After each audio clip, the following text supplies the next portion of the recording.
There's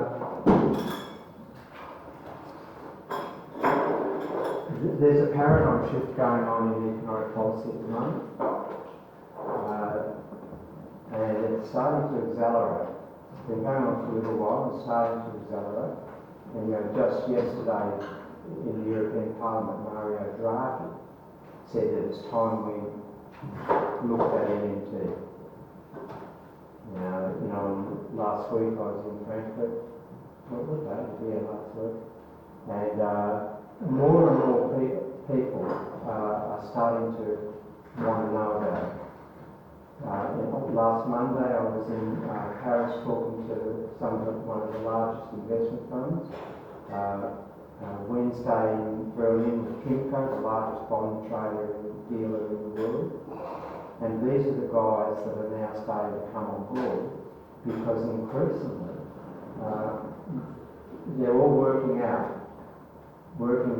that this sort of neo-Keynesian, new Keynesian consensus that monetary policy has to be a major counter-stabilising tool, and that fiscal policy has to be passive and preferably what they call neutral, and that is run surpluses, which is not neutral at all, of course. And that the key economic stabilising decisions with respect to attenuating the economic spending cycle have to be left to these monetary policy committees, in your language here.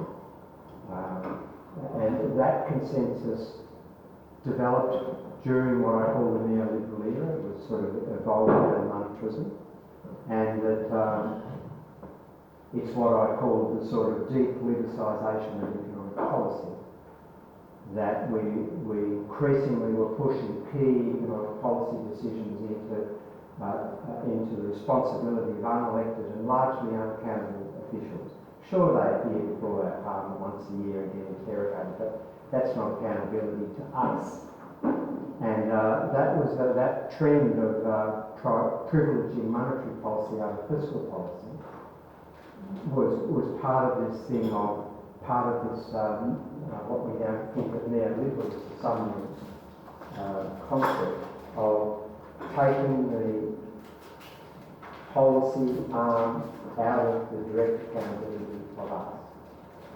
And that consensus, which is justified in new Keynesian economics, the dominant macro paradigm that's taught everywhere, that's giving way now. And if you read my last 2 days of blog writing, I think that leaves a lot of people in a very embarrassing situation, because it leaves a lot of academics who are on the social media saying that policy assignment has to be prioritised to central banks. That's going. And it leaves political parties that have so-called fiscal credibility rules that privilege the Bank of England's monetary policy committee over the Treasurer, Chancellery conflict. That's on the way out.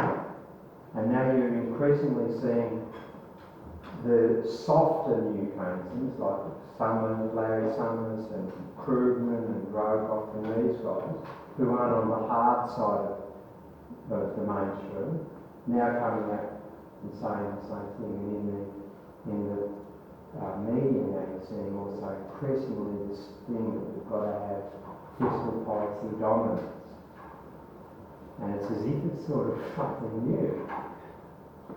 And while very few of them will admit that that there has been body work that has developed over two and a half or more decades.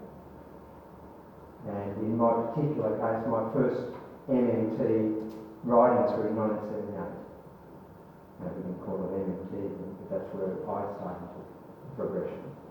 And so they won't acknowledge that.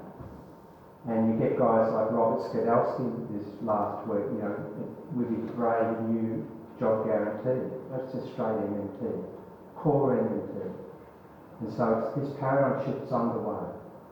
And the more that people understand who are wanting to be activists, then the more we can make sure we channel that paradigm shift in a functional way rather than have it hijacked again in the same way that Cambridge general theory was hijacked back in the late 1930s. So that's what we're doing in these particular sessions. This is not strictly a lecture about MMT. It's a lecture about, it's a series of modules that we're developing as part of an educational campaign or endeavour, not so much a campaign, it's an endeavour, to provide people who are not us, but are you, with tools for conveying the understanding clearly to people. Because one of the other problems is that social media is a very dangerous place to hang out. You might hang out on it as little as possible. And social media has become dangerous to the truth, in my view, because you get all of these experts on there who are what I would call two-bob experts. And they start saying what modern mental theory is, and it's not what they say it is. And so what we're trying to do in these modules is to give you very clear guidance as to how we can help you to convey what we want as our ages. So the two challenges are that we've got to address for MMT now that it's becoming, that we're moving to this era of fiscal dominance. The two challenges are education, so we've got to polish the lens, and if you've heard me speak before, you know that I eschew the idea that MMT is some regime you might shift to.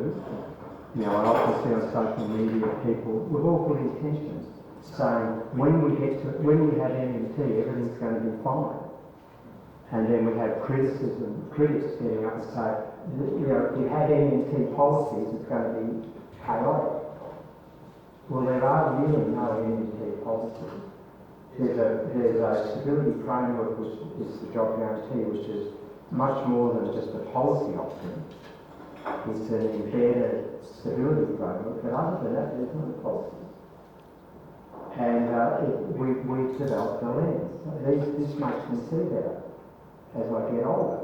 And MMT is a way, it makes us all, I think, see what's out there today in a better way. It gives us a richer understanding of the options that the government, current system of government had, what the consequences of the government surrendering currency sovereignty will be, and that allows us then to interrogate through the democratic process those our policy makers, in principle, the politicians, in a much more effective and straight to the issue way. And if everyone gets an MMT understanding, then the quality of the political discourse rises, because we won't be lied to anymore.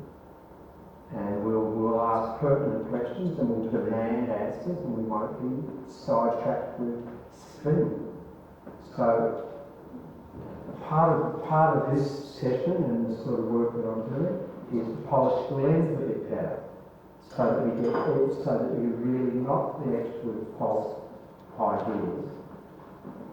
And the other part that we deal with in this session is the idea of cognition, and that is, how do we overcome dissonance? And all of us get locked into particular frames and frames are just structures that we use to try to make sense of our external world, what we call our reality. And so we employ frames that are reinforced by metaphors and language to try to make sense of meaning, try to get meaning, make sense of the world. And when we think we've achieved that meaning, and then a character like myself comes along, and all the other core MMT group come along and say things that are totally at odds with our version of reality, and which are totally at odds with what we have led to believe is intuitive thinking, then there's dissonance. And the dissonance ranges from ideological resistance to right down to just difficulty to comprehend. And so there's a lot of work that's been done by researchers on how to overcome dissonance. Now, this part of the session is this right-hand side stuff is partly the work I do with Dr. Louisa Connors, my wife. And she's not here tonight, she's her assistant. This is the sort of work, she has a PhD in cognitive linguistics and knows about all this stuff. And so we're sort of marrying together the economics with the sort of psychology, if you like, and the language things. All right. So this is our roadmap for tonight, and we're going to start off with a quiz. Now, some of you may have seen this presentation before, but we've added to it, we've improved it, and we're refining it as we go. So, here's a little quiz, and we're going to ask some questions. Now, I'm not expecting you to put up your hands. Most of you will probably know the answers to this already, but typically for a new audience, I get a 100% failure rate. So for people who already know all this stuff, or you think you know it, then this just gives you a guide to how you present these type of arguments. That's what it's called. When I would do a quiz in a new audience, then we've got a deeper challenge to. So here's one. Is that true or false? That's a core proposition of mainstream economics, and a core proposition that's out there in the media all the time, and our politicians say it, and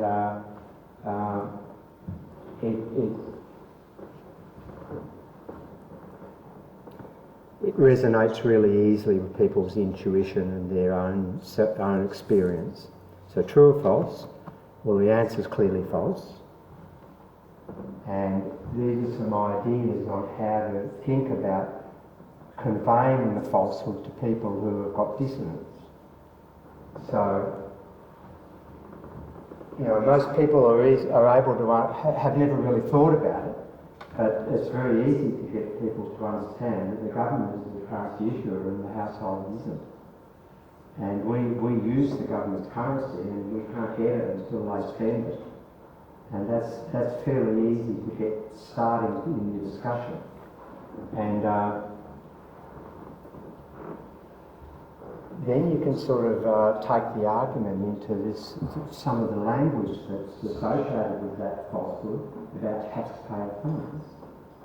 And I was in Edinburgh at the weekend giving a talk, and the Scottish Greens leader was there. She was talking about taxpayer funds are going to be necessary to help the Green New Deal initiative.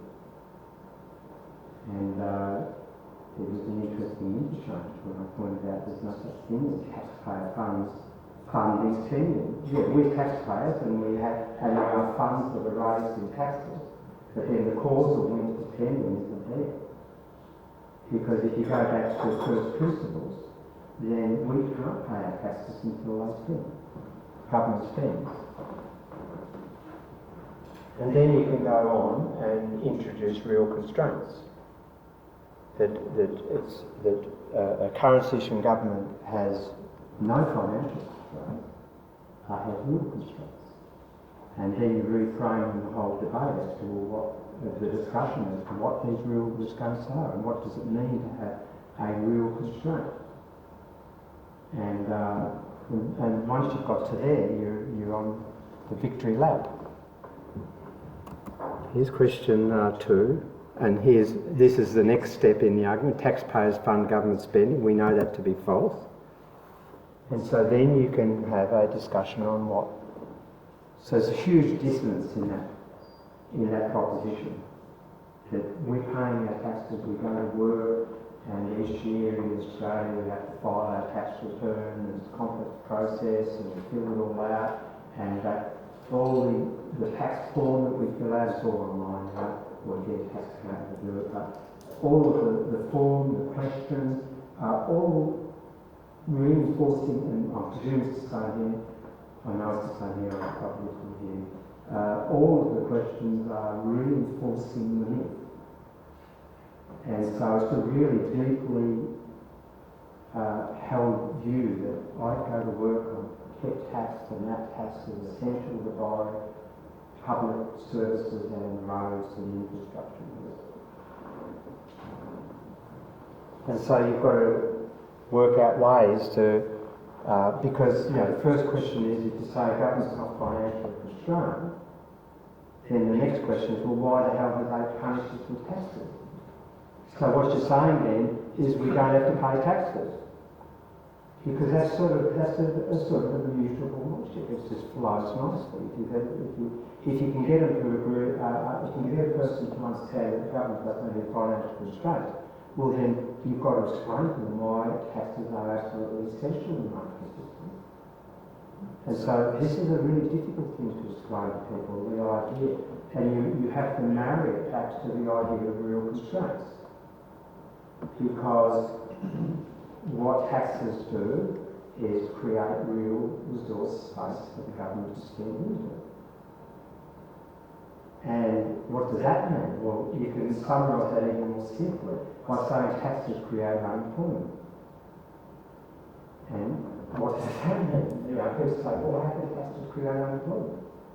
Well, that's the role of taxes. Other than to create a demand for the worthless currency, the role of taxes is to take purchasing power off the non-government sector so that will then leave real resources that they might have deployed with their spending, leave those resources idle. That's unemployment. And then the spending of the government brings those resources back into productive use. But if the government was to just try to buy those resources that are already in use, then competing at market prices for those resources, and that would be inflation. So the government has to create real resource space. In other words, create unemployment, create idle resources, and then bring them back into productive use. So if there's unemployment in the economy, it's quite clear to me as an MMT person that either taxes are too high relative to spending or spending is too low. Now it's quite interesting because Warren, who's one of my original partners in this, he emphasises the taxes being too high because he's more business oriented, and I emphasise the spending being too low because I'm less business oriented. It's the same understanding. And what the government is trying to do is get real, because we own all the real resources in the economy, and it wants to get their hands on them. Why? Because the government. Why? Because that's the way to run socio-economic program. So it's got to deprive us of using and transfer them into the public sector. So you have to think carefully how you're going to explain that in steps.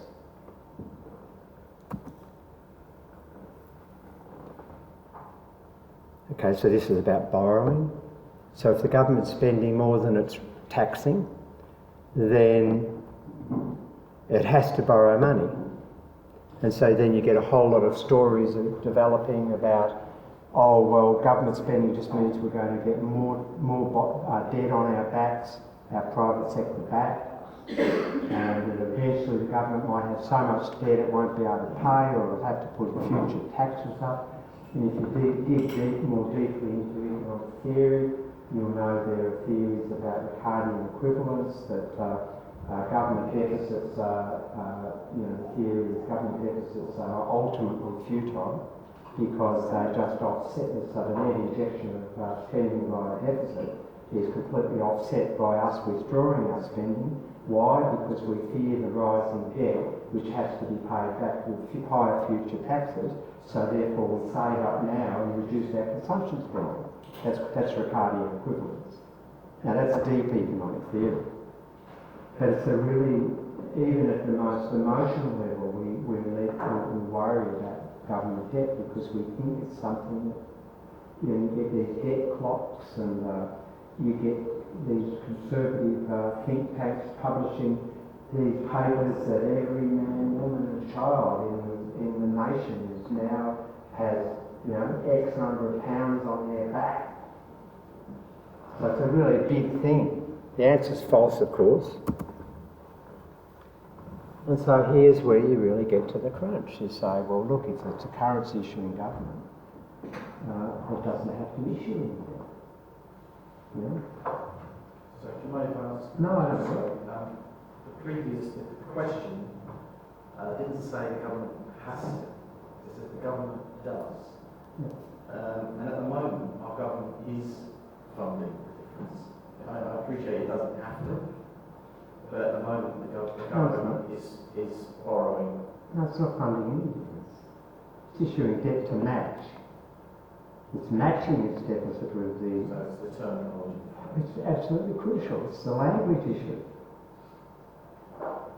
And as you'll see, yeah, the next point will disabuse you of, it's not just a language issue either, it's also an analytical issue. And if you think about it, and I'll demonstrate this in detail in the next little module that follows this little quiz. And so I won't explain here, but public debt that's outstanding is just past deficits that haven't yet been taxed away. So I'll finish this point. So the funds that the non-government sector have available to buy the debt have come from the government anyway as a result of past deficits. So that should thoroughly disabuse you of this notion that if they're issuing debt, therefore they're funding and spending. Because the only way they can issue debt today is because they've run deficits that they haven't taxed yesterday and back in time. And we'll see that really clearly, so I'm not... and you know, we'll see that bond sales just shift numbers within the government sector from one bank account to another. You know, type in reserve accounts down, debt account up, and when the debt matures and you pay it back, you type the debt account down and the reserve account in the bank's up. And the other point about it, of course, is that the narrative, the conservative, the neoliberal narrative, gets it completely backwards. Most people don't actually understand that the debt is just one expression of the portfolio of their wealth. And then when the government's complaining, when everyone's saying, well, what about the burden of the interest payments? Well, how can income paid from the public sector to the non-government sector be a burden to us? Last time I worked out, when I went and got my pay, I was getting an advantage. I was learned to think that income that we receive is good for us. Well, why is wage income, or labour income, good and income on interest payments on your wealth bad? And what's the difference between getting an interest payment from the government on the debt you hold as opposed to getting a term deposit in your bank? Yeah? I just feel that using premium bonds as an example, everyone, the same sort of people... You have to speak up because... Sorry, the same people who rail against public debt will probably hold large amounts of premium bonds and then want to win £1 million from the government, which is the same yield on a bond. So that will be good for them and they welcome winning, whereas at the same time they'll be costing supposedly the taxpayer as they see it, £1 million. Yeah, so these are the emphases that you need to bring out in your discussions straight away. Okay, we've got a couple more quick questions. The crowding out argument. And yeah, David. The stock of debt is always increasing, isn't it, basically? No. No? Australian government in 1996 was elected a Conservative government, John Howard and Mmt Causality as Treasurer. And they said about running surpluses, and they ran increasing surpluses. And as the debt matured, they didn't reissue it. And by the turn of the century, the government bond market was very thin. And who do you think complained about that? investment banks. And there was an inquiry that I was an expert witness at in 2002, where the government took submissions on why they should keep issuing debt even though they run surpluses. And my submission with Warren was that they should stop issuing debt because it was just corporate welfare. But the outcome of the inquiry, you could see it all at once, the Commonwealth Treasury debt inquiry. The conclusion of the inquiry the government accepted the recommendation that they keep issuing debt even though they're running increasing surpluses. And that was just soft to this. But the point was that prior to that agreement, they agreed to maintain a certain level of debt, Australian government debt in bond markets. But prior to that, the debt falls. Debt sometimes falls. But there's a sense in which, like, debt that was issued in the 18th century is still sloshing around as... No, not that debt. That debt's matured in the 18th century to pay back. That's been turned over. Yeah. Yeah, I mean, it's sort of been continuing to do that. Yeah. Sorry, why does it say what you meant by taxing away the previous letters? We'll come to it. Okay. So here, this argument, most people think that's true, and it's built on the presumption that there's a pile of savings that fund investments and borrowing, and that if that pool, if the numbers of bids on that pool increase, well then the price of those funds have to rise because demand then rises relative to supply. Supply is considered to be finite. And so if the government goes into the loanable funds market, which is a classical economic construction, which still persists today, then it's going to drive up interest rates, the price of the debt, and the private borrowers will be squeezed out at the margin. And then a morality play is overlaid on that, and that is that private borrowers are disciplined by their share markets, so they always make right decisions, and they are much more efficient in their use of funds because if they're not, they go broke. And governments are not disciplined by the market system, so they just waste money to build statues of themselves. And so you get this, the overall story is that we're wasting, and it's wasteful, and government shouldn't do that.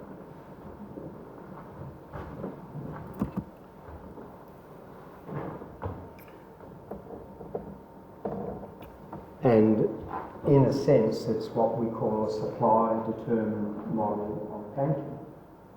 This idea that banks have a little desk and they open their doors and they sit waiting for people to come in with their bags of cash as deposits.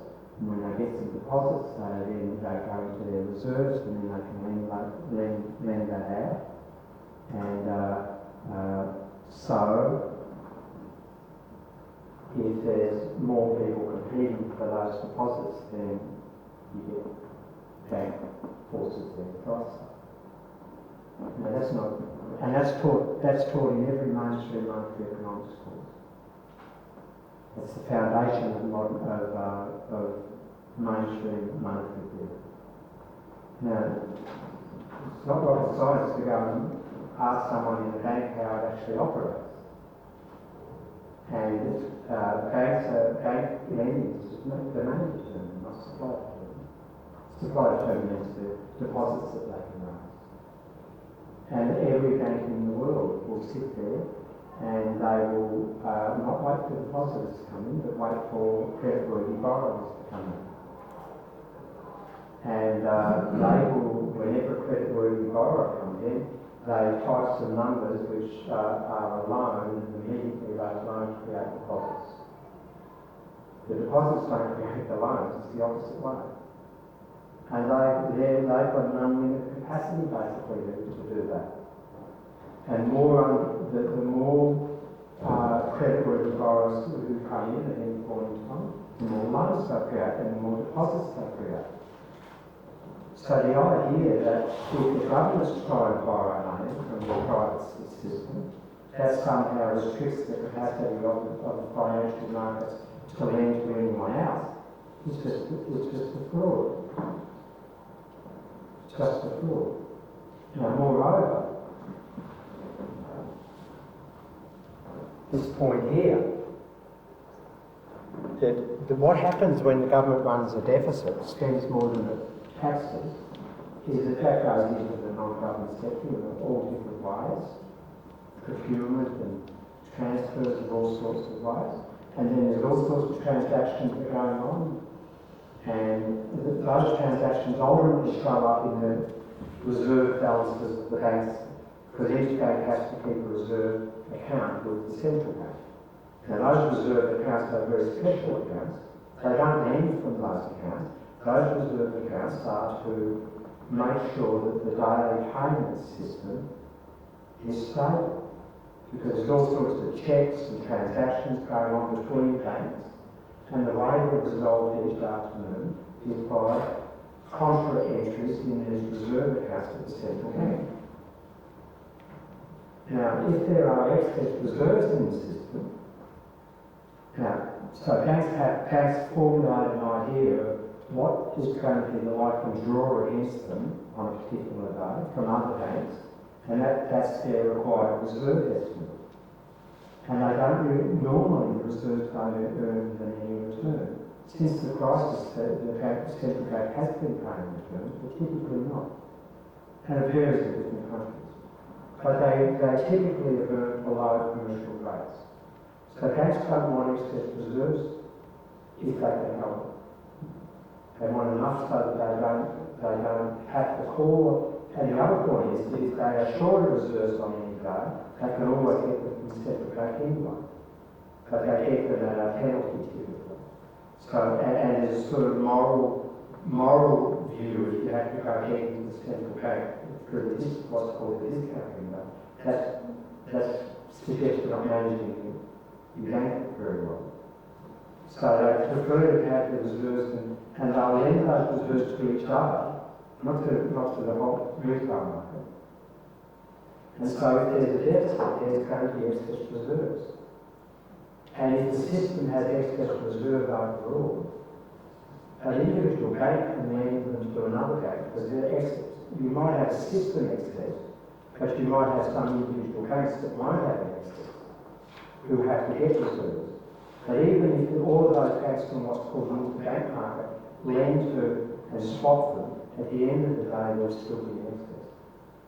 And if the central bank doesn't do anything, then the competition among the banks in the interbank market to get rid of that excess drives interest rate down. So the amount of excess reserves or the amount of the deficit doesn't necessarily equal the amount of outstanding bond sales. It can also include excess reserves in the central bank. So the point is that if the central bank does nothing and there are deficit flows going into the reserve accounts, well then there's downward pressure, not upward pressure. Now what the central bank has historically done is drain those reserves by open market operations, by selling government bonds to the banks in return for markdown of the reserves, so they drain those excess away. In more recent times, the paradigm has shifted, and since the crisis largely, and what they now do is just offer an interest rate a support rate on the excess reserves, so that the excess reserves are stable. And the banks don't try to get rid of those excess reserves because they're getting a commercial return on them. So that's why the balance sheets of the central banks, the asset side, have been rising and rising because there's huge reserves in the system. Okay, we've got to keep going here. And this is the last one. This is the intergenerational story, or the ageing society story, or whatever you want to call it. In different countries it's called different things. And this is this idea that we've got ageing societies. So there's more people like me than like this person or Christian here, the younger person, the future, whoever. And societies that are ageing are going to have massive drains on public spending, because of hip replacements, pension entitlements, and all the rest of it. and pensions themselves. I said that. And so the government won't be able to cope with that, or run out of money. That's the story that's there. Now this story again is just one of the sort of narratives, the mythical narratives, that are used to persuade us to accept fiscal services. So the argument goes that if the government's going to cope with my future hip replacements, then what it's going to have to do is save up money now and store it up, and the only way they can do that is to run services and build up the capacity to meet the future demands. That's the ageing, the dependency, rising dependency ratio, ageing society, intergenerational debate. Okay, so that's false. And there's a number of different arguments you can bring into play. One is that the idea that governments save in their own currency in the same way that you and I save in their currency is just a nonsense. So if we want to have higher future consumption, then because we're financially constrained, we have to forego current consumption, stimulus, and put the foregone consumption, the financial expression of that, into financial assets, get a return on them, and that increases our future consumption possibilities. That's the meaning of saving. But if you try to apply that to government, that's just ridiculous if it issues its own currency. Because it can supply whatever is for sale in its currency today, tomorrow and next year, irrespective of what it did yesterday and the day before and the year before. So running a fiscal surplus now doesn't provide with any extra funds tomorrow. It issues the currency. Stupid. And so the whole idea that you're going to run a surplus and save up is just nonsensical. It's even worse than that. Because if you think about what the rising dependency ratios are problems. So that part of the story is true. Dependency ratio is just the number of people who are working relative to the number of people who aren't working, and therefore dependent upon the number of people who are working. If more and more people aren't working and want to maintain a material standard of living, well then the ones that are working and producing stuff have to be more productive than the previous generation. That's the challenge of the rising of ageing society. Not that the government won't be able to provide first-class healthcare and first-class support and pensions in financial terms. It's whether there's going to be sufficient real resources available from a smaller, productive workforce. That's the issue. Now, if you then think about that, and think about the productivity challenge, then running surpluses now actually undermines the solution to the problem. Because it's stupid to think of saving up money. That's a non sequitur. But what you then go on to talk about is that by running surpluses now, the austerity, they reduce growth rates, they reduce investment and innovation, and they reduce productivity. They push teenagers who are the future productivity workers, they force them increasingly into dysfunctional states. You know, the so-called NEET generation, not in employment, educational training, that's on the rise. The lack of investment in skill development, so we're very happy when we've got all these young kids flipping burgers. The destruction of apprenticeship schemes around the world, all of these things the austerity has inflicted on the younger generation, reducing their work to school-to-work transition probabilities and outcomes. And so we're doing exactly the opposite of what we need. What we need is we need to run strong public education, training, investment in best practice technology, and that doesn't happen if you're running austerity. So they're sort of ideas. All right. That's sort of one way of talking. Ask people questions and tease them out. Well, we're going to have a little break halfway, by the way, for a cup of tea. I've got Australian time here. I've got a habit of never taking my coffee. Even when I studied, it was doing my PhD in Manchester for some time. I never changed my watch, so I've got to find it. Now we've got iPhones, I can keep up with local time. It's eccentricity, don't worry. So now we're going to talk about a new currency.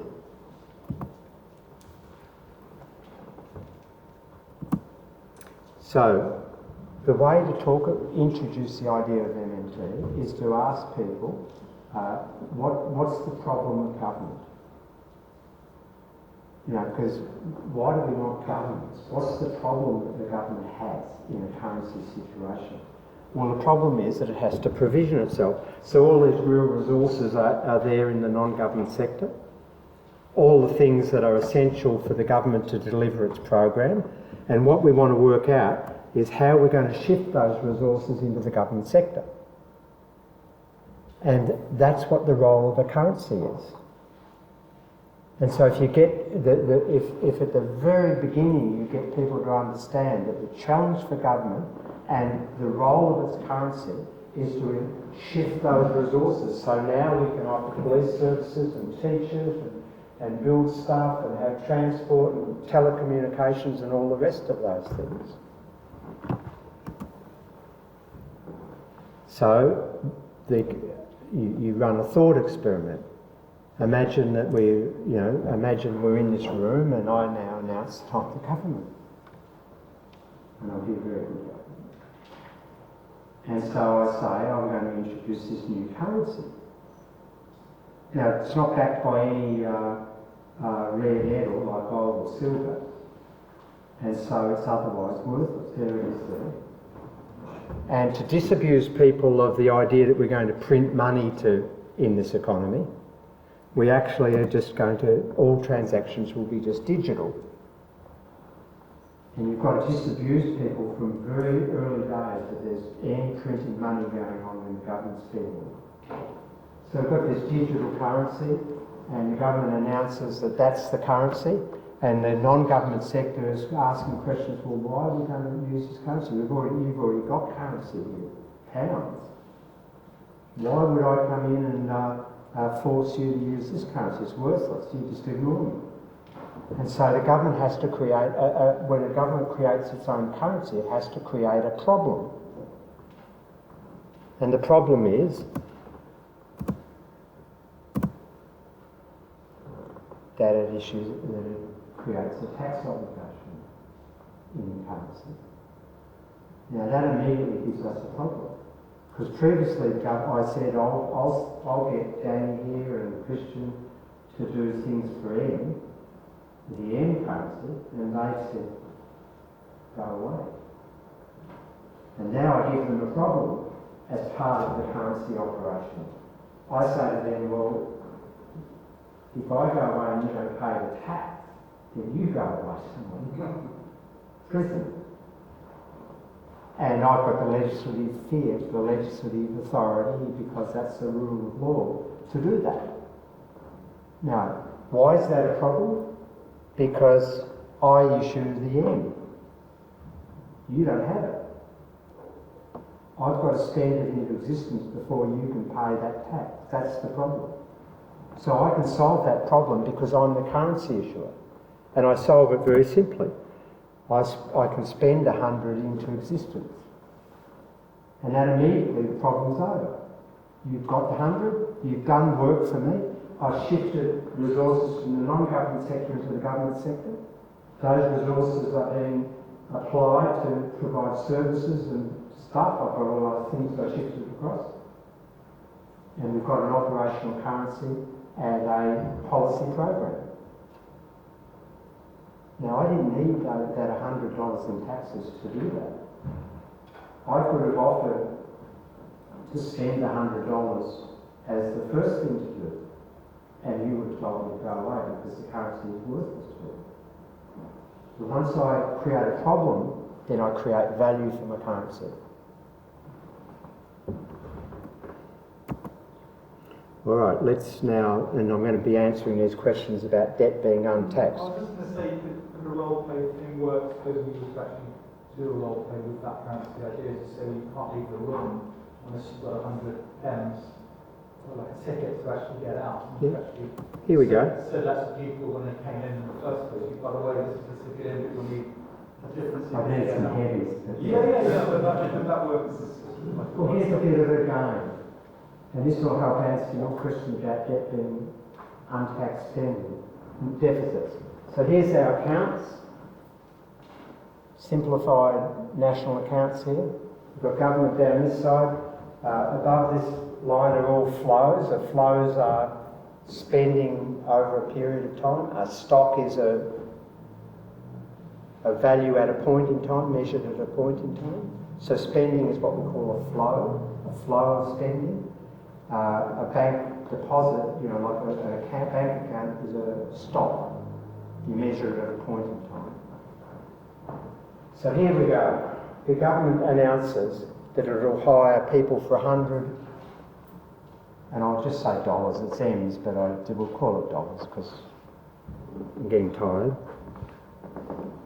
Now, the non-government sector knows that it's got to get hold of this currency, and so it offers work to the public sector, to the government sector, in return for the $100 in employment. So employment's now risen.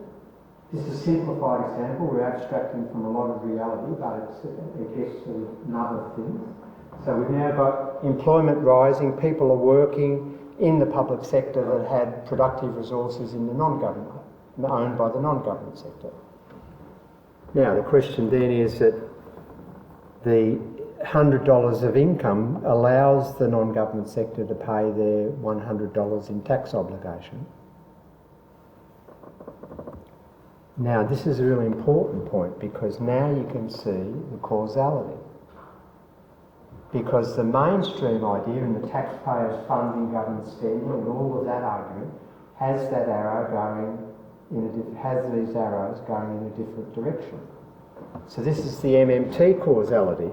The $100 of government spending spends the currency into existence, produces income in the non-government sector and employment, and that income then provides the wherewithal for the non-government sector to pay its taxes. And then those taxes flow back to the government. So the causality runs spending, income, capacity to pay taxes, taxes paid, not the other way around. Hello? Now this is our assessment of those flows. So I call this fiscal injection. If I was not concerned with language, I'd call that the budget balance. But I'm very concerned with language, so that's a fiscal injection, which is delivers different concepts. So in this case, they spent 100. The government spent 100 and got back 100. There's nothing of that injection of 100 left in the non-government sector, so it's zero. And in conventional language, we'd say the budget is balanced. And look at the non-government sector. They got $100 of income, paid it all back in taxes, and so they have no overall saving in the currency of issue. So it's a dollar for dollar thing, pound for pound thing in this case.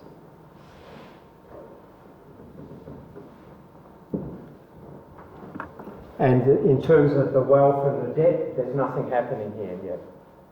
The non-government sector hasn't been able to accumulate any financial wealth, and the government hasn't issued any debt yet. Okay, go to year 2. The government decides it needs to expand employment in the economy, that unemployment's too high. It wants more public services, it wants to build more capital public infrastructure. So it now spends 120 and maintains the so-called tax at 100. And once again, causality goes that way. Now the big difference here is when we look at the balance of those flows, we've now got a fiscal injection of 20. So in normal parlance, that's a fiscal deficit. So you can see the language nuance. I use the word injection because that's building up something, whereas a deficit is sort of it's disappearing, it's shortfall. And notice also that the non-government sector has now got $120 worth of income, employment's risen, unemployment's fallen, and it's only paid 100, so it's created a surplus of 20. And that surplus is what we call saving. And that's a financial asset in the currency at the moment. And so there's no debt yet, but there's financial wealth now in the non-government sector as a consequence of the deficits. The only way that the non-government sector could accumulate net financial assets in the currency of issue was if the government spent more of it into existence than it taxed out.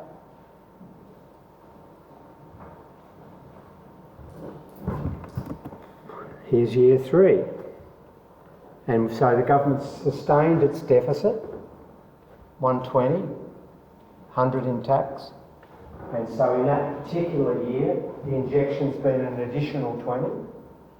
And the non-government sector has been able to save an additional 20.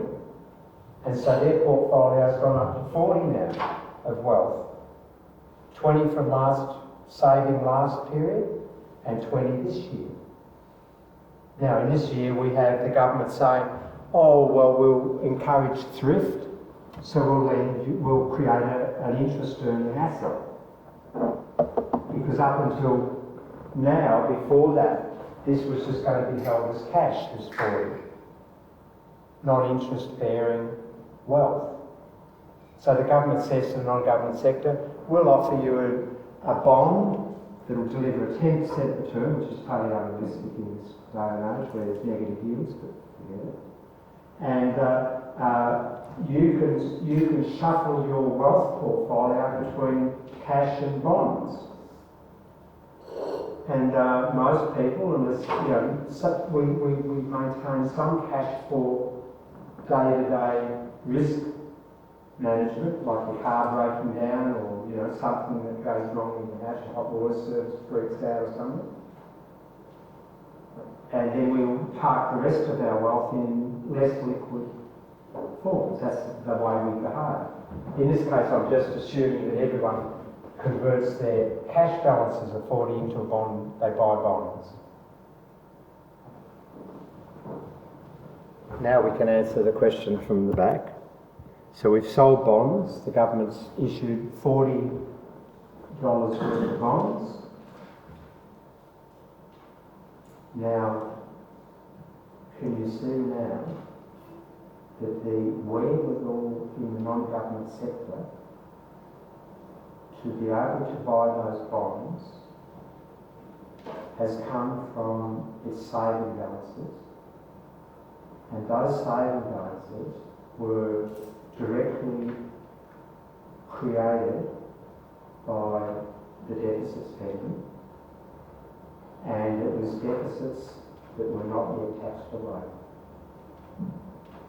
There are deficits that have left yet financial assets in the non-government sector. Because if those deficits hadn't existed, well then there couldn't have been saving and there couldn't have been any funds to buy the debt. So outstanding debt in the public sector, which is our wealth, and this also shows how it's our wealth,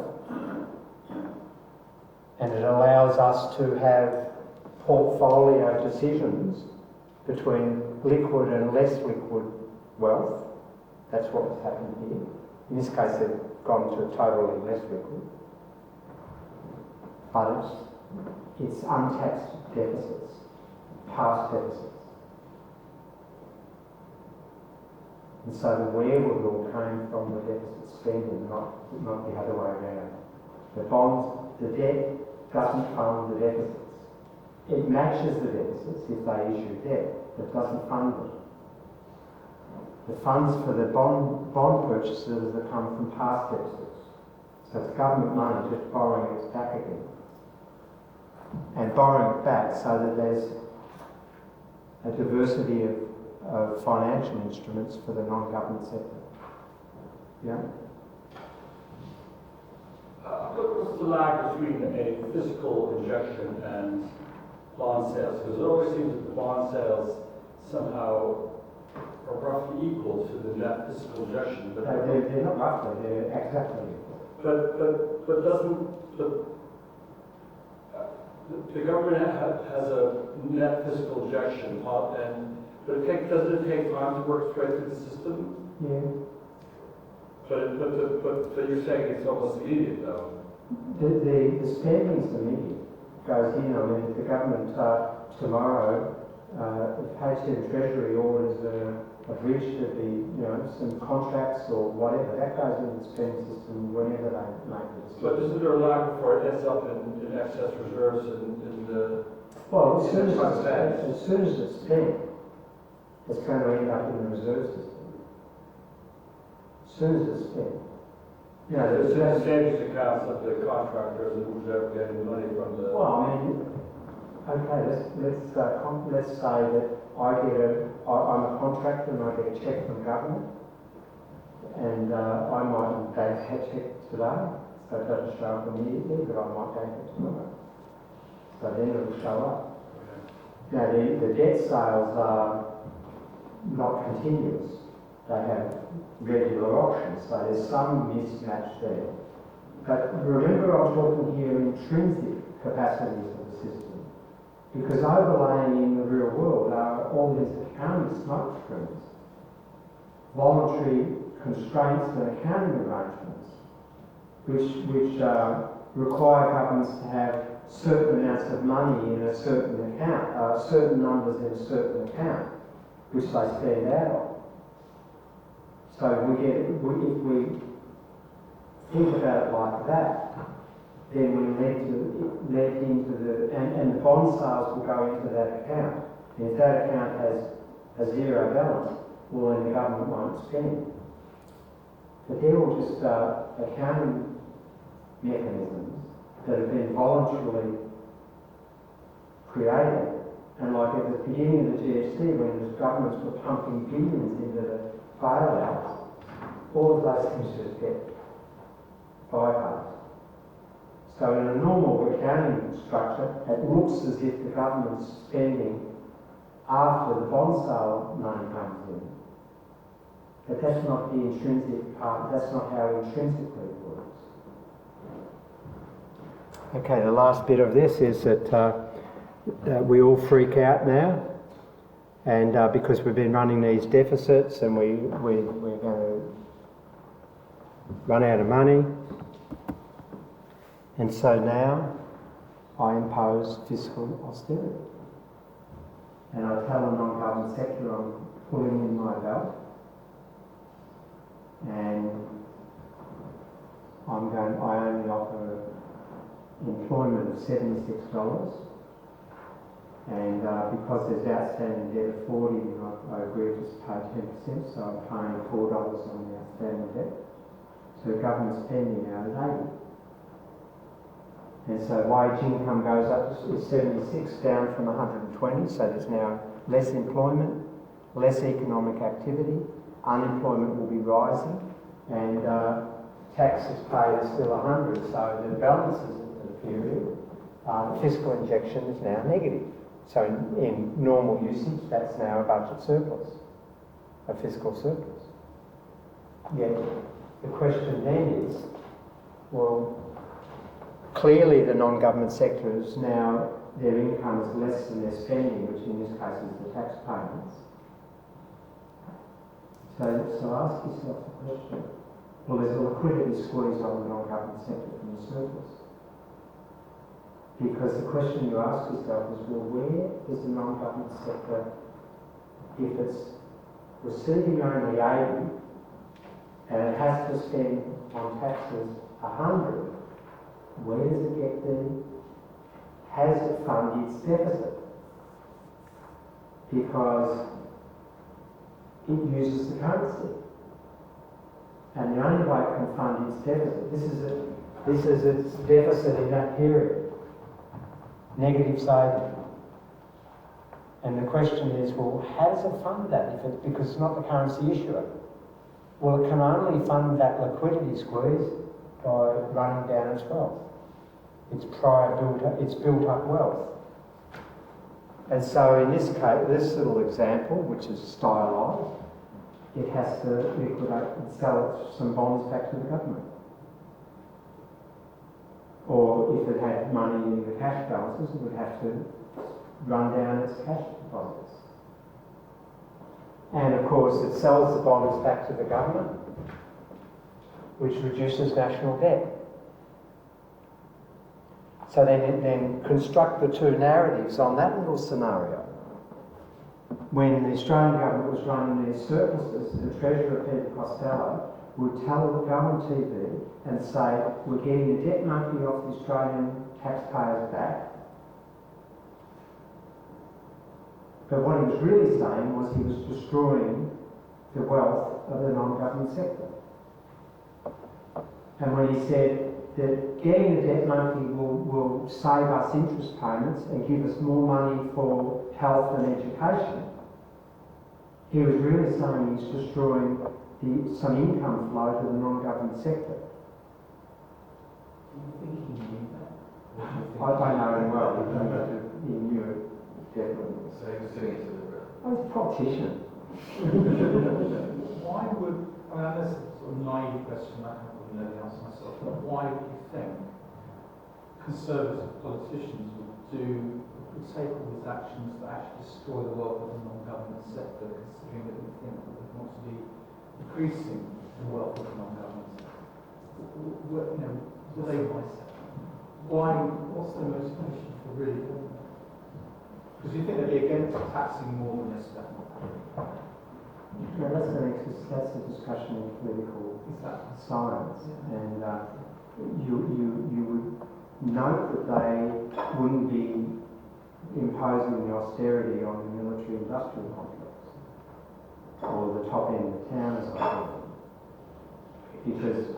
or their funders. So where they cut is defenceless groups who have no political voice. So, that's beyond what I want to talk about today.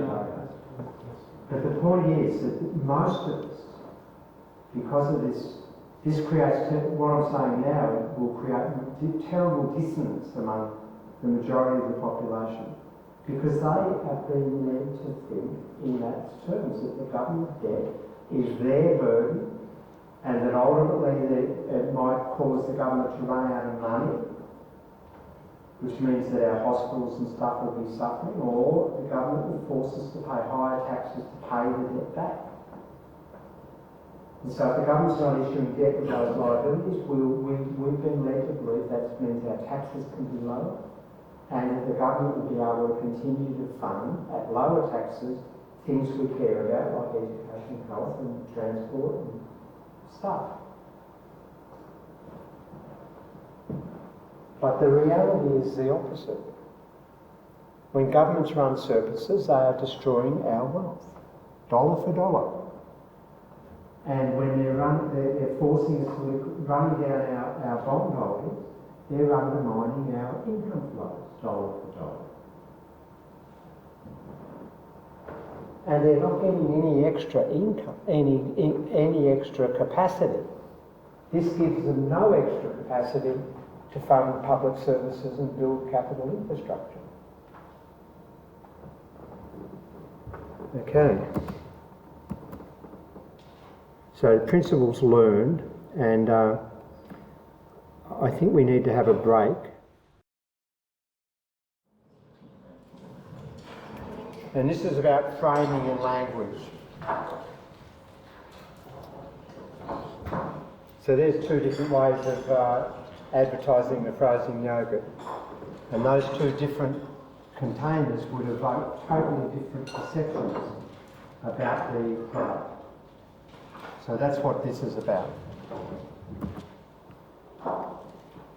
So George Lakoff is a famous cognitive linguist, and he's probably done the most work on this, most influential academic researcher on this. And he has this thing called a truth sandwich. And he said that people who want to pursue progressive causes, because he's a progressive, but it works for everybody, you've got to think about the truth sandwich. And so you never start by attacking what you consider to be the lie. You never state the lie first. You always state, in entering an argument, you always state the truth. So the government can never run out of money. And then, once you've framed the discussion with the truth, you can then go back and discuss the attempt to divert the truth. So you can then talk about the mainstream in our context of economics. And then you always have to finish a discussion by returning to the truth, because you can never allow the diversion or distraction to work. So you sandwich the lie in between the truth. So when you're discussing things at your dinner tables or down in the pub, if you can get over the noise or wherever, think about the truth sandwich. It's absolutely essential analytical device in framing the language. Because otherwise this is trying to address cognitive dissonance, otherwise you'll never get cut through. Now here's George. And a fundamental principle of the research that he's developed is denying the frame activates the frame. A frame is a conceptual structure by which we attach meaning to the world. It's the way we think we understand things. And if you try to deny a frame, you'll just activate it. This is the research literature. Now, what does that mean? Here's an example of negating a frame. And for those who are old enough, will remember Watergate. And Richard Nixon on that date came out and gave at the height of the sort of attempt to derail him and impeach him, he was trying to defend him in the last days of his defence. He made this address on TV, that was a picture drawn, captured from the address, and he came at one stage and said, "I am not a crook." So the frame was that he was a crook, and he was trying to negate it, and all he did was reinforce the fact that everybody thought he was a crook. What did he say to my arrow?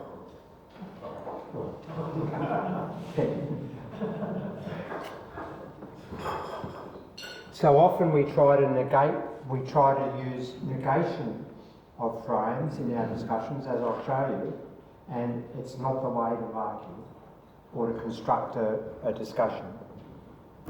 So here's an example. Progressives like to say, no tax cuts for the rich. We don't want the rich to get tax cuts. And implicitly they believe, of course, that that'll reduce the amount of the capacity of government to do progressive things like public health and stuff. And all that no tax cuts for the rich, when they chant that at rallies and stuff, or progressive politicians go on TV and say, we don't want any tax cuts for the rich. We want them to pay their way. What that activates is that frame. No tax cuts for the rich just immediately activates in the way we understand things, the way the cognition works. It activates that frame. Now, what's the problem with that? Is it being rich is an aspiration. We all aspire, implicitly to be better off in material terms than we are now, because our society has that aspiration is our path to success. And that's the way typically we'll construct success. I'm not saying everybody thinks like this, but this would be a common sentiment. Now, what happens there? Well, the Conservatives in the debate always use what's called the tax relief frame. We want tax relief. That's how Conservatives discuss. Let's have tax cuts, tax relief. And what that invokes is a bad, we understand that taxes are bad, and that we want relief from a bad. So that's an incredibly powerful frame to present to the public, because it's reinforcing good overcoming bad. And so you've got this messaging conflict. The left think that taxes permit spending on good things, so they say no tax cuts for the rich so the government will have more money, and the right say taxes take money from hard work and give it to those who don't work. And we want tax relief from that. And the reality is that both of those frames reinforce the Conservative frame, because of the progressives negate and therefore reinforce the frame that taxes are bad and we don't want them, they're an impingement to our aspirations, and the right say tax relief, getting rid of the bad. It's a really powerful demonstration of how you present your arguments. Negating a frame will reinforce it every time. Don't use language, don't use their language. So if you're trying to oppose something, you've got to break away from the language that's common to that they're using. Because all you'll do is you'll pick out their frame. So what's an example for that? Hold on. So could you say taxes don't pay for public spending? Here's an example. So I'm doing an interview for Bloomberg or something, and or a conservative media outlet, and they say to me, well, are you in favour of tax relief or not? Now, as soon as I say no, I reinforce the frame. So the way, and I'm using their language. So what I've got to do is divert it into different frames with different language. So when I'm asked by an interviewer all the time, you know, am I in favour of tax relief? If I fall into the trap and say, well, no, I'm not really in favour of cutting taxes for the rich because they've got, because they've got too much money already, and all the rest of the sort of progressive motherhood sort of statements that Labor politicians use all the time. What I'll say, because I'm smart and I understand framing, is that I'll be asked that question, and then I'll answer, no, I'm in favour of the government having to provide first-class education and healthcare. I've diverted the frame. Now the frame is about government provision of good stuff, and I've taken it away from the arguments relating that to taxes. And you watch politicians being interviewed on current affairs programs and stuff, and get so frustrated because they never answer the question. Well, that's because they know all this stuff. They're not going to get trapped into a frame that they don't want to. They want to create their own frame.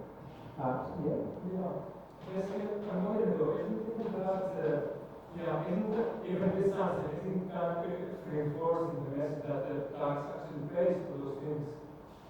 Indirectly, isn't it kind of saying that taxpayers, that we are paying the taxpayers for those things? Yes. It's reinforcing all the things that frame invokes. That's a frame, tax relief. A good thing reducing a bad. And associated with that frame is all these propositions. The taxpayers' home government spending and all of this stuff. You're taking money off those who work hard, giving it to those who don't. All of the welfare sort of stuff. So you don't want to buy, as a progressive, you don't want to buy into any of that, because if you try to negate it, you'll just reinforce it. I'm just thinking, you want to explain that action class is not an issue in the provision of those things. Yeah, but you do it by setting a different frame. So then you can start saying, well, the government can easily do that because it issues the currency, and it doesn't have to tax and all this stuff. But you're dealing in this frame, not that frame. You're talking about the government doing good things, and the good things are not cutting taxes.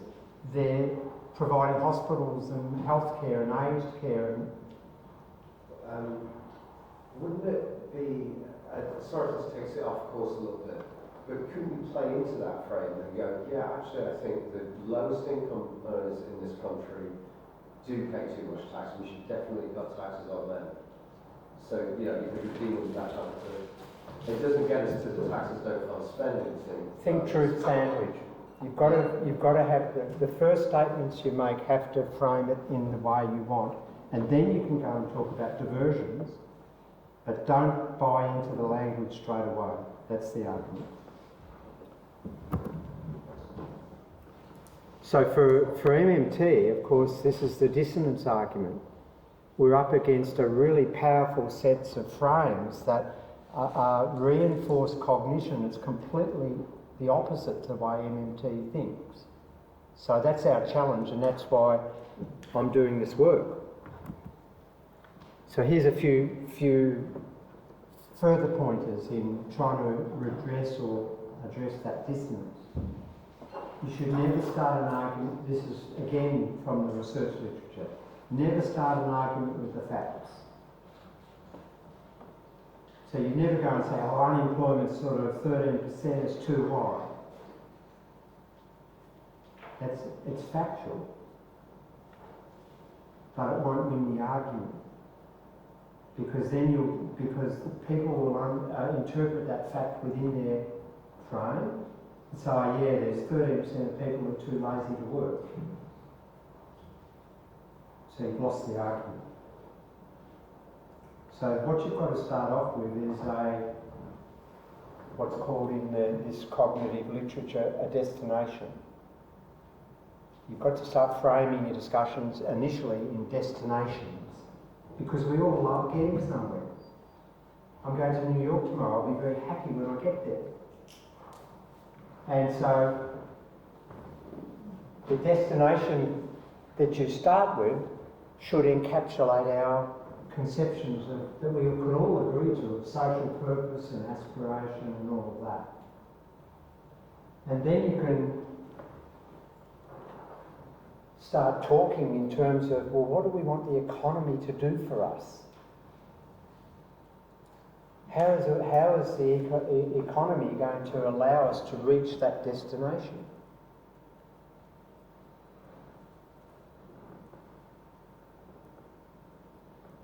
And the way in which you express the destination has to be in a way that triggers positive frames that you can then extrapolate to support your argument. That's very tricky. And then you can start talking about the facts, because then you can say, oh yeah, but we've got too many, we're not going to be able to achieve our destination because we haven't got enough people working.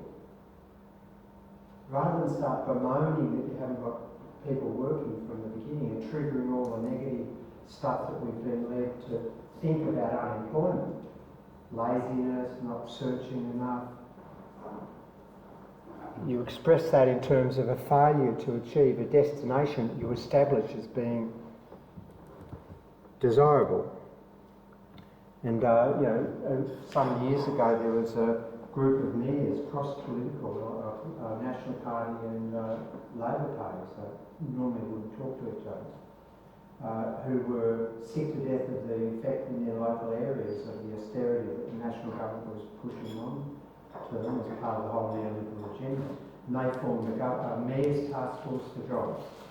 It was an unbelievably innovative venture and cooperation.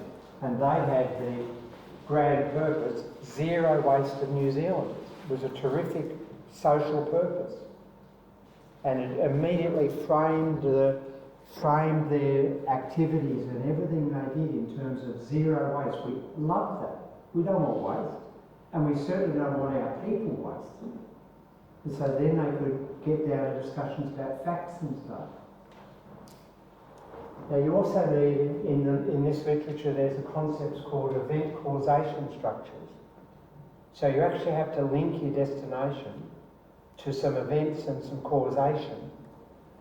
And so here's an example of a broad destination, jobs for all.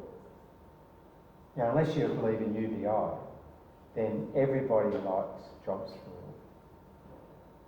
But that's just an event, a destination. There's no causation in that statement.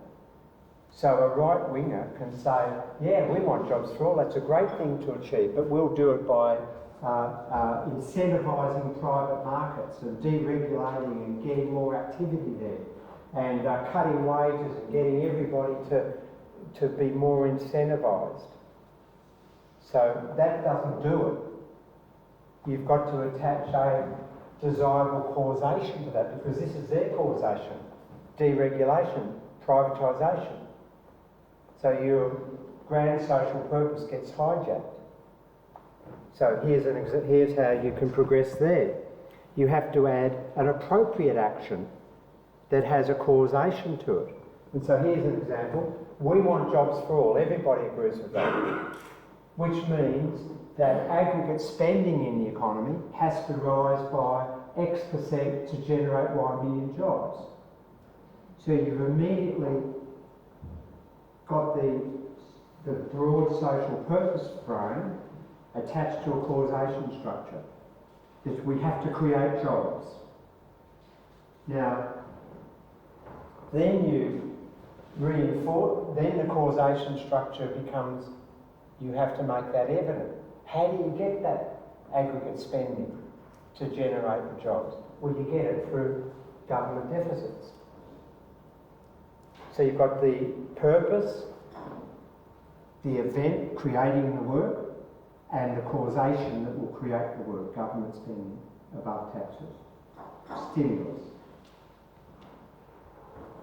So it's purpose, event, causation, action statements. And every time you frame a statement, you have to have those components in it.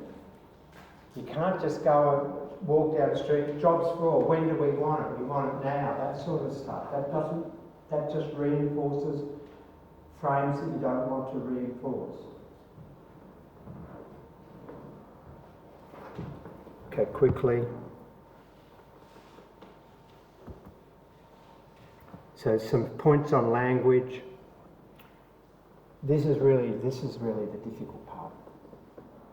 Because, for example, in that previous example, we said, that we wanted the government to spend X million dollars to create whatever jobs we wanted to, for jobs for all. But that invokes, the term spent, for example, invokes negative frames. Because, in English language, spent means this morning I ran 10K and I was spent. I was tired because I'd been exercising, and so I'd left my glycogen in my muscles behind on the running track. I'd spent my energy. That's a bad thing.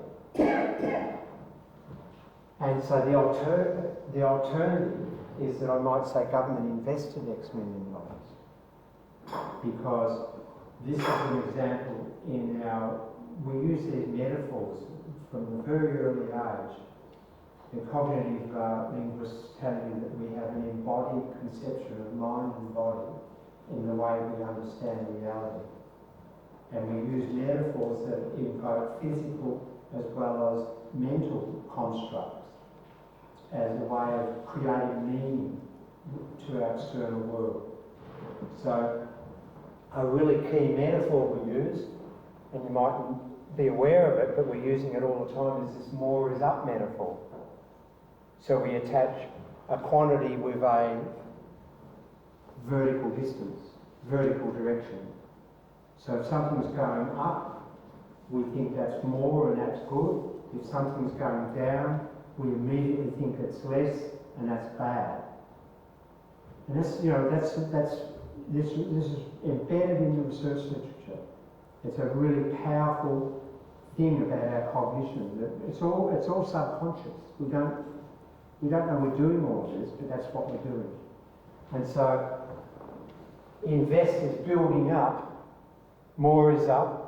We attach that to be a good thing, whereas spending is the reverse of more is up. That's something not very good.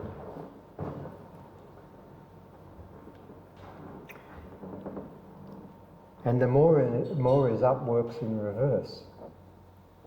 And this is where it gets even trickier, because we might say that we need a larger deficit to accomplish the jobs for all. And so larger would typically be more is up, good.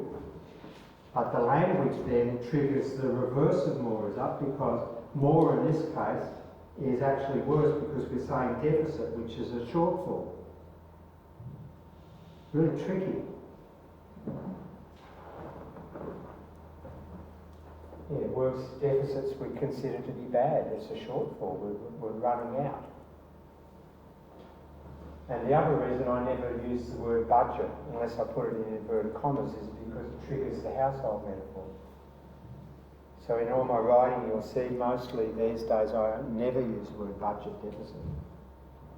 I use fiscal deficit or fiscal balance, because it immediately triggers the budget, the household frame, which takes you down that path of no. You don't want to go there.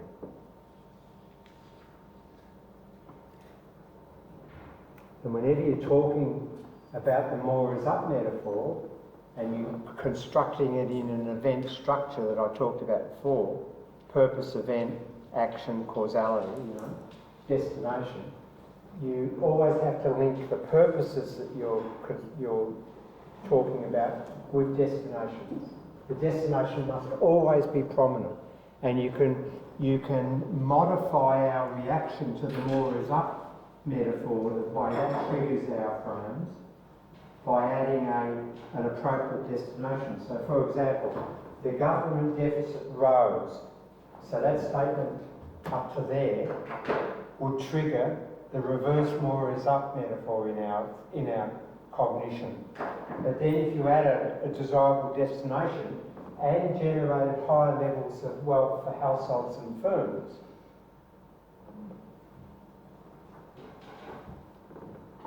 that's the way of dealing with that sort of cognitive trap. Yeah. Packages of this, you just say government spending rose and generated higher levels. Well, see, spending is the same as a deficit. It's a negative connotation. And so what this statement does, and this is the further principle that's in the literature, is the concept of forced movement. Okay, you establish a destination that you know that we want to get to that's desirable, and you then got to relate that destination to something that's going to get you there. You won't get there unless there's a force operating to move you to there. And so in this context, the causes are forces and the causation are forced. And so in this case, the example we've given is that we want to disabuse people of thinking that things just happen, that the market does stuff, that if we just leave it alone, it'll happen. And so in this case, we want to encourage people to understand that we need government action to actually force movement to our desired destination. And so our statements should be constructed to think in those terms. Yeah? I often see on the left sometimes when they disagree with a particular type of government spending. For example, at the moment, the government was using money for preparing for Brexit and issuing leaflets and things like that. They will use more than very negative framing in the sense they'll say the government is throwing this much money down the drain. Yeah. And I accept the fact that, you know, if you disagree with what the government is spending on, you have to make a case against it, but I do resent the way that they frame it. Yeah, they use metaphors that invoke negative frames, like spending like a drunken sailor. That's a metaphor, and so immediately we think of drunken sailors as these out-of-control characters that get off the boat in the port and go wild, drinking, womanising, and all of this stuff that the movie industry's led us to believe about pirates and stuff. So yeah, I mean that's the point. I mean I was astounded that the Guardian, this guy Brian Partington, I think his name is, ran really negative articles when your current Chancellor said he was going to spend more money on national health and law and order to overcome the uncertainty that was building about Brexit. Well, why would you oppose that? And that it was going to lead to a dangerous fiscal situation where you'd have to then, in the future, have austerity to pay it all back. I mean, that's the progressive using such bad frames to just shoot themselves in the foot. They should have applauded that he was doing that, independent of your position on Brexit. This is factionalism. I know. Or use it to prove that the whole austerity narrative. That's it. Surely someone's got that money anyway. I mean, you're saying it's money being spent with the printer printing leaflets, but the printer's got the money, he's got a family, he's got a field. Yeah, one sector's spending is another's income. Now, the debate might have been not that you needed to expand net government spending in Britain to overcome the uncertainty of Brexit. You certainly do need to do that, and you need to do much more spending in the short run than they're currently anticipating. So, but the debate might have been on what social purpose was being achieved by that spending. That's where the debate should have been. But the progressives were killing the debate by saying, oh, it's dangerous to spend this at this point in time. There's so much Brexit uncertainty, the government might run out of money stuff. And it's just crazy stuff. Okay, module. Well then, yeah, I understand that the centre has shifted to the right, but it's relative, isn't it? Okay, the last module, which I promised would finish in about 2 more minutes, and it's actually pretty easy to understand. This is some research we've been doing on social media use. And for anyone who knows me knows that I never get sucked into Twitter debates. There's constant baiting going on in the Twitter sphere, and I'm always getting these baits to buy in, don't ever do it. And the only reason I'm not on Facebook, I hate Facebook, the only reason I have a Twitter account and use it very thriftily is because I got sick of people at around about 4:30 in the afternoon sending me emails, about 50 emails, and then it got to 100. Where's your blog today? So I decided I'd get a Twitter account and hopefully educate people that when I send out a tweet, that's when the blog's written. And it's all different times depending where I am in the world. So here's some research, about 3 minutes. It's definitely not, and this is not my research, this is my understanding of the experts who have done research on this. It's not a debating medium. It's a really poor medium for debating. And so I see there's countless debates. There's one at the moment going on about UBI, and I just keep getting copied into them. It's just sickening. There's a phenomenon called compassion fatigue, and that is that we initially might be really concerned that there's poverty rising, but if we keep getting told about bad things, we become inured to it.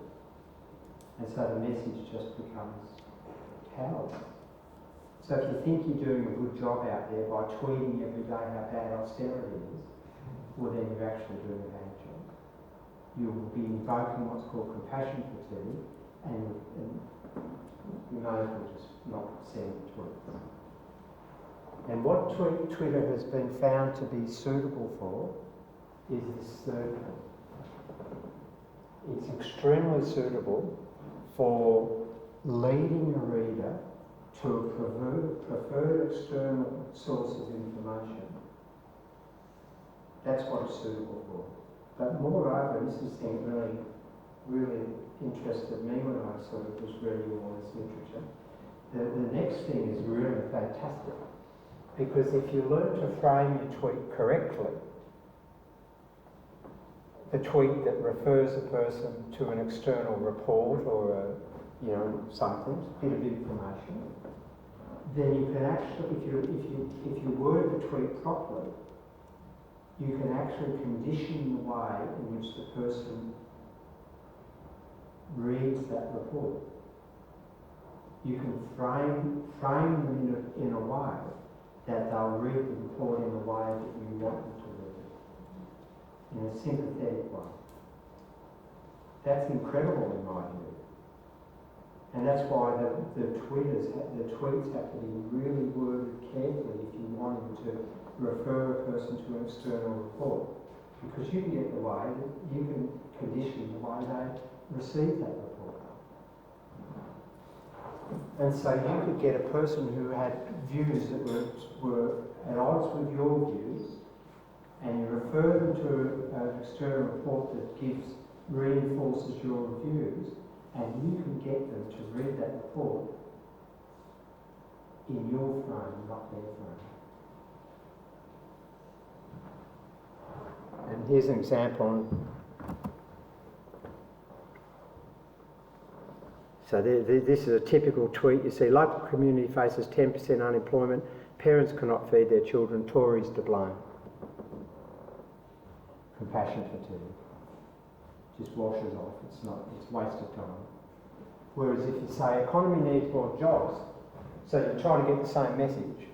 The economy needs more jobs to bolster incomes and sales. Government stimulus created X million jobs during the GFC. See this article with a link.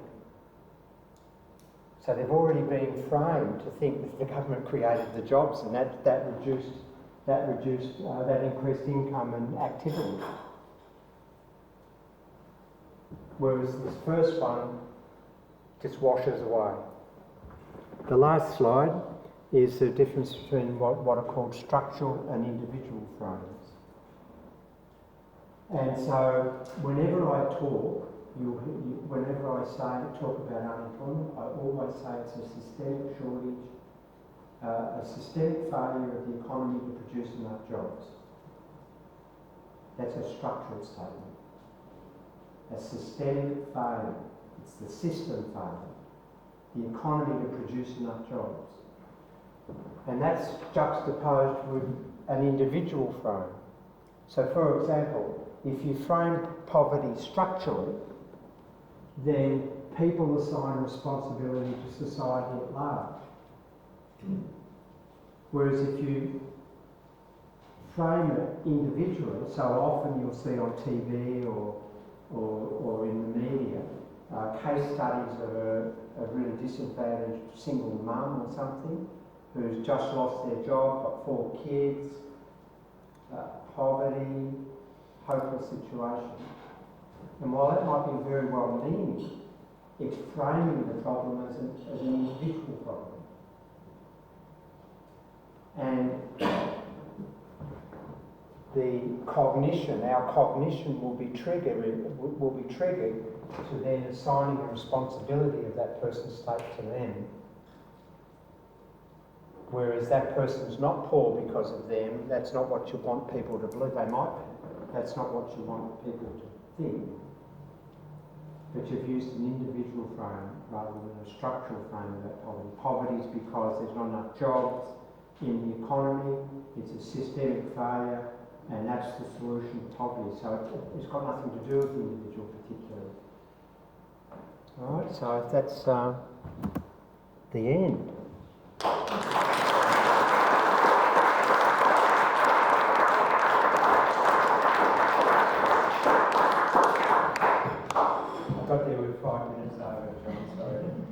Well, thank you, Bill, for an extremely informative and enjoyable seminar. Speaking for myself, it's always a great pleasure to listen to you in person.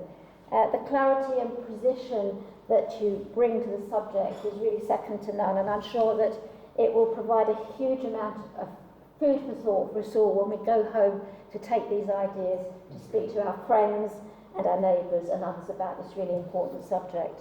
Start with your kids. You can train a 6-year-old to be an MMT expert. I've done it, you can do it.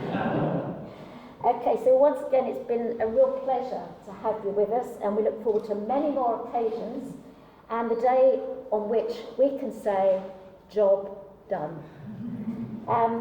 Just also like to give thanks to Camilla, to John and Amanda for organising the venue and the refreshments. It's very much appreciated. And there are selling textbooks down there. Oh, forgot to say that. Second edition.